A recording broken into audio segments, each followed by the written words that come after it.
Hey guys, how's it going? Reece here. Now in this video, I'm going to be talking about how to expand your SMMA services so you can increase the revenue that you're currently making. Now this video is going to be ideal for anybody, whether you're starting your agency from scratch and you're still pretty new, trying to figure out how to make sure that you've got a really valuable service or offer that you're presenting the market. And it's also going to be valuable for people that already have clients but are looking to make more money. Let's say clients are good, they're getting good results right now, they're happy, but you're like, how can I make more money from the clients that I'm already working with? So we're gonna get into that. We're gonna get into this in today's video. Now, just quickly, if you don't already know who I am, my name is Reece, and after growing my own agency past multiple six figures, I launched Agency Surge, where it's our mission to simplify and streamline the agency growth process by providing the necessary tools, systems, and support to make your agency growth easy and efficient. So without further ado, let me go ahead and get into today's video. So as I said before, really we're going to be talking about expanding your current services or the services you're planning on making if you're kind of starting from scratch here to make sure that you're maximizing the revenue. And the very first thing that I want to look at, and again, if you are already running services and things like that, this part of the video is going to be most suitable for you, and then after this it's going to be suitable and caterable to anybody that's watching this video. But really, if you already have some services in mind or services that you're already currently running, what you really want to focus on first is the effectiveness of what's already running. Because there used to be, when I started in the agency space back in 2017, a lot of the coaches, a lot of the gurus back then, they spoke about how you should try and master one service. Now, with time, the market has changed, it's expanded, and as it always does, and it's come to a point now where I slightly disagree. I don't feel like you should be a master at one service, but you should be a master at serving one particular problem in your niche, right? Because if you're able to solve a problem, or solve a problem, I should say, if you're able to solve a problem for your niche, you instantly become more valuable. As opposed to you just saying, I do Facebook ads, you now becomes the person that we help you increase your conversion rate on your e-commerce site, or we help you get 20 to 30 extra patients a month for your cosmetic dental clinic.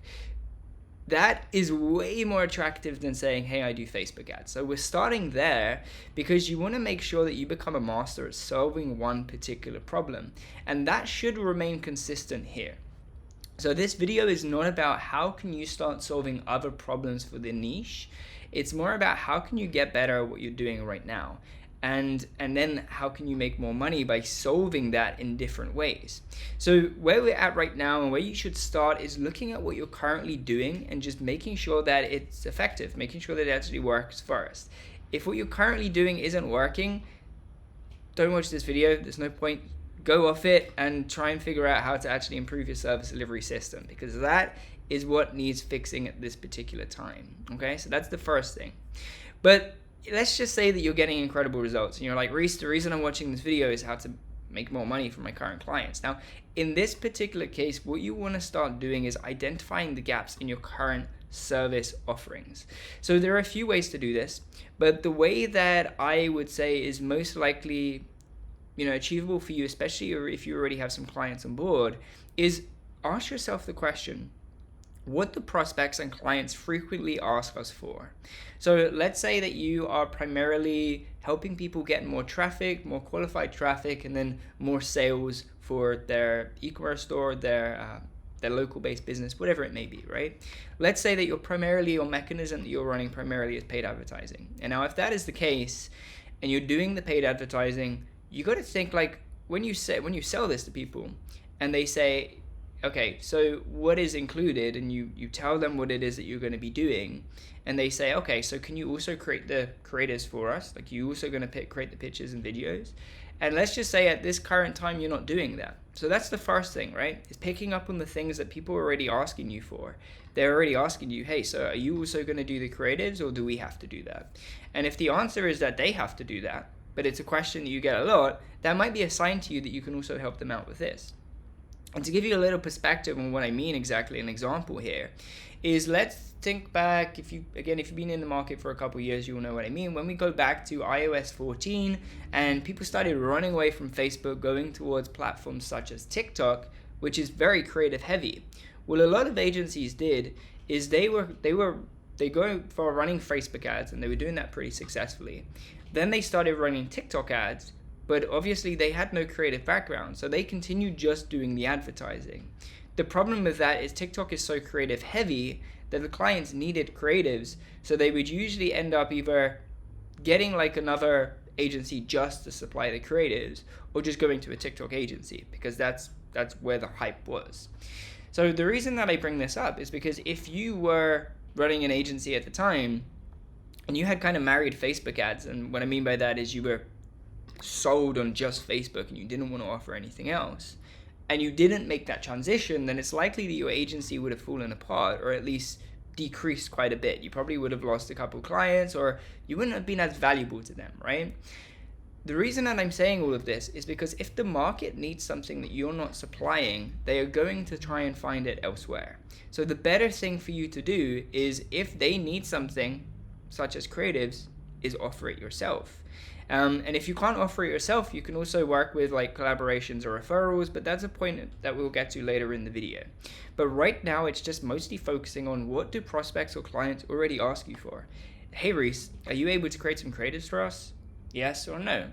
There's been times in the past where we've had clients where we actually go ahead and we create the creatives for them.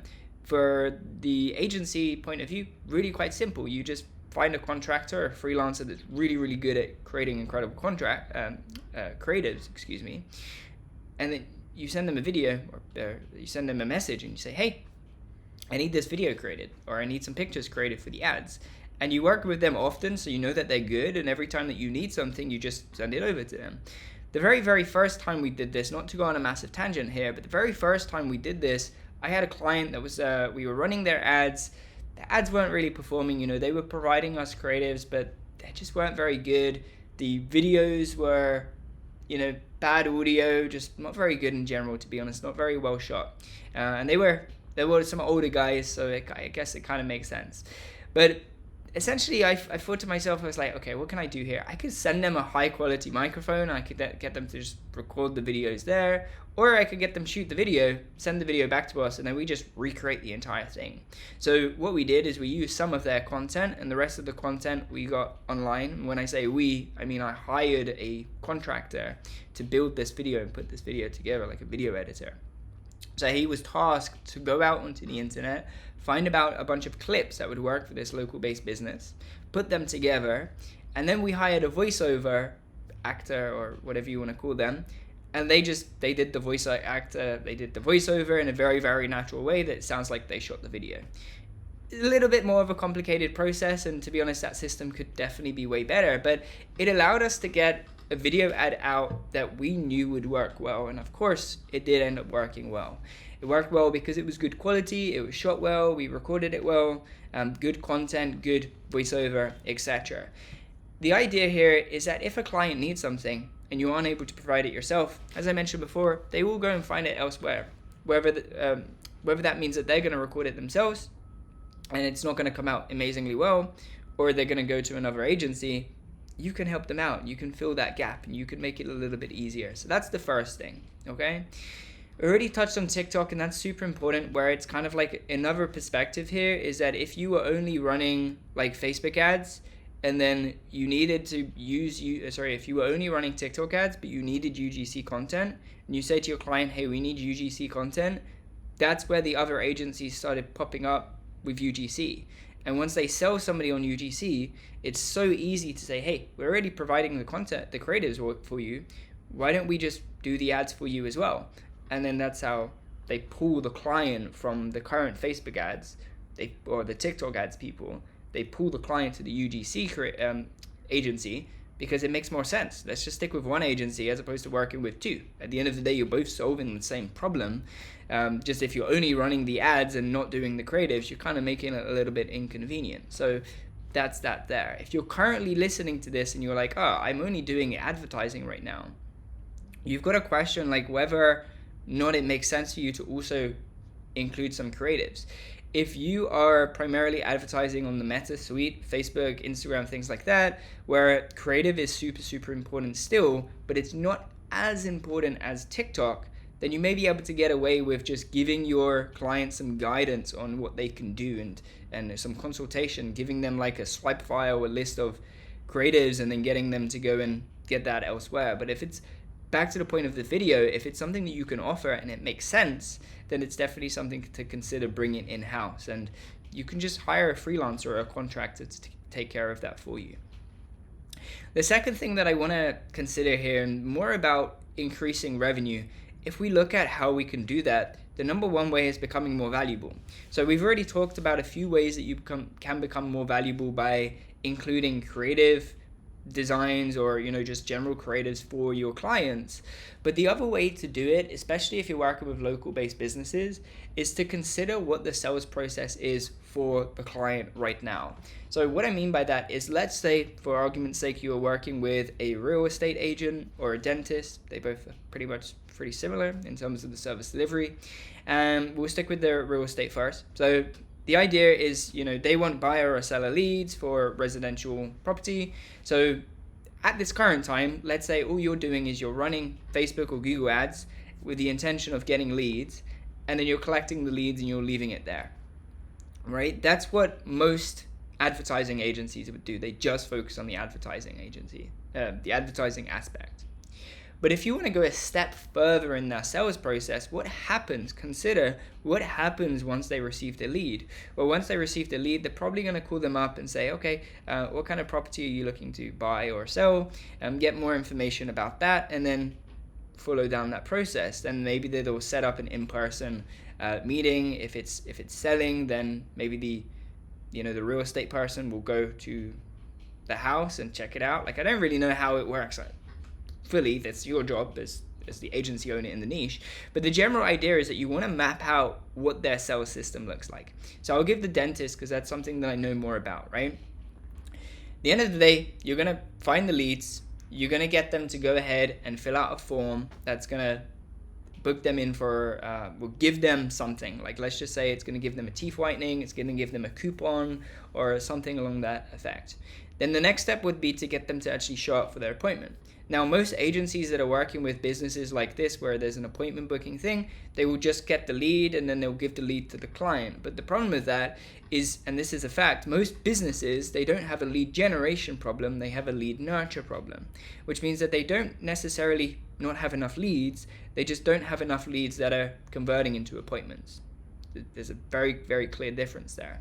So if you're just supplying more leads to them, that looks great to you. You can say, oh, we got you 50 new leads this month. But if only 5 of them actually showed up for an appointment, they're not making a lot of money.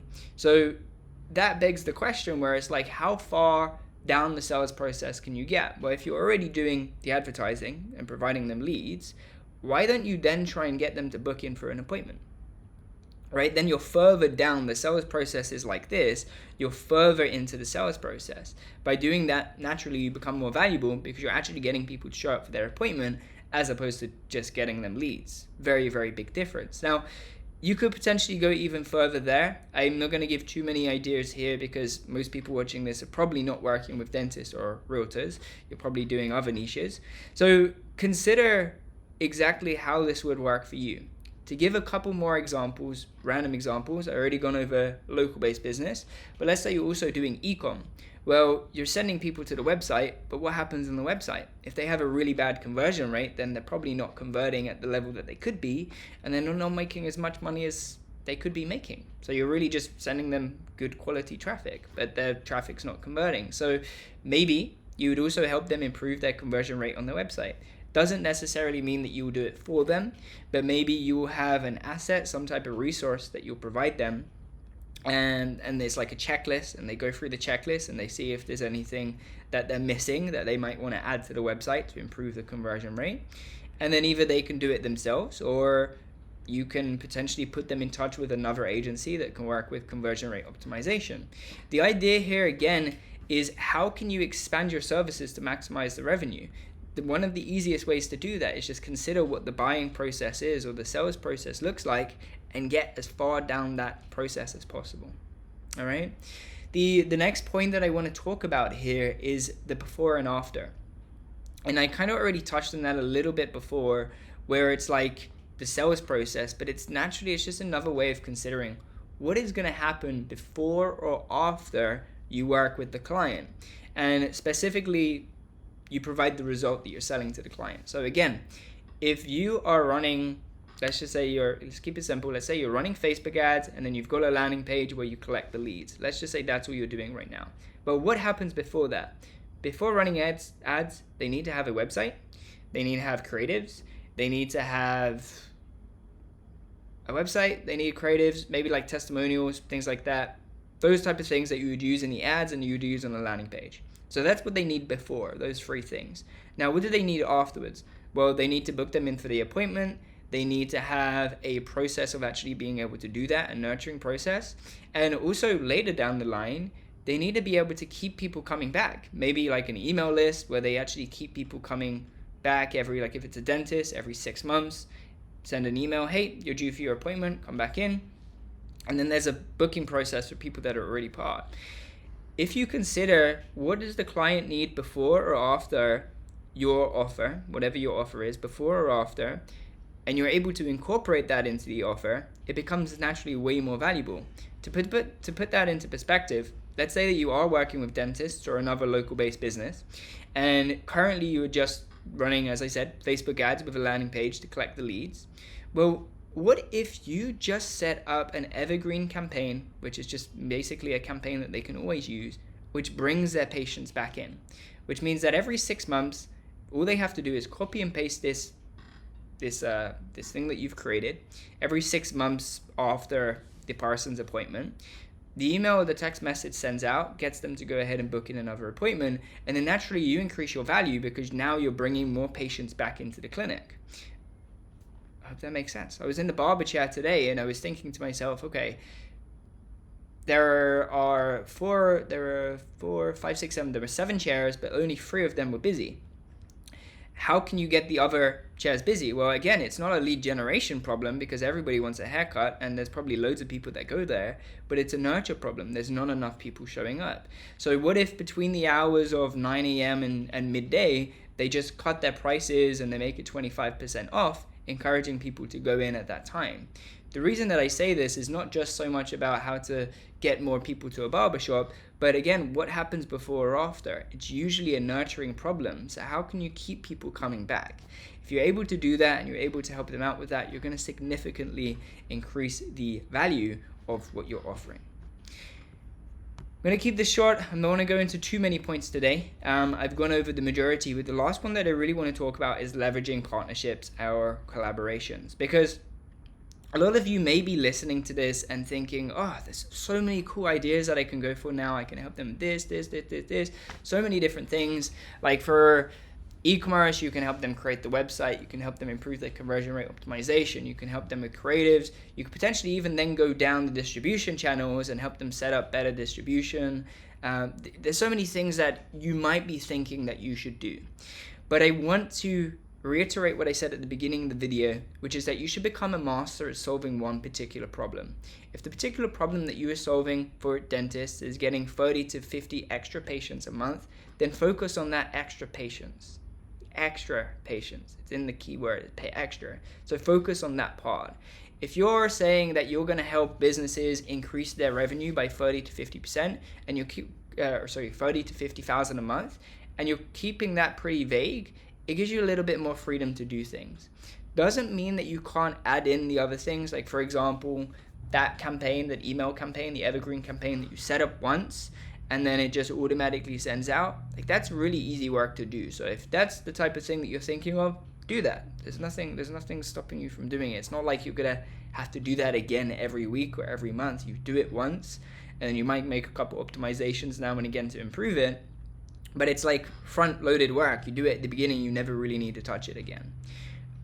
The time that you want to consider and make sure that you're leveraging partnerships and collaborations instead is where it's something that's very, very different. Something that it wouldn't make sense for you to then incorporate that into your fulfillment system because it would add too much complexity. I'm not going to give any examples right here because if I were to, it wouldn't make sense for your particular situation. I want to try and keep it as personal as possible. But really just make sure that you're doing what makes sense and you're not overcomplicating it. So look at expanding it. How can you expand your revenue, but just don't overcomplicate the process too much. I hope that all makes sense. So yeah, that's pretty much everything that I wanted to talk about in this video today. But if client acquisition or increasing your revenue is a current problem in your agency or something that you're looking to solve, then click the first link in the description down below. There's a quick video explaining what it is that I do and what we do at Agency Surge, and in particular how we help agencies book a consistent flow of sales calls while automating their fulfillment and processes. So if you want to hear more about that, click the link down below. If not, that's totally cool. I hope you enjoyed the video today. And if you did, like, comment, subscribe. It gives me an indication that you're enjoying the content and I can continue producing content like this. But if you've got a suggestion for something that I haven't created yet, then just pop that in the comment section below, and I can also just create content like that as well. So yeah, hope everything makes sense. If you've got any questions, pop them down below in the comment section or shoot me a message on Facebook. And aside from that, have an incredible rest of your day, and I will see you again soon.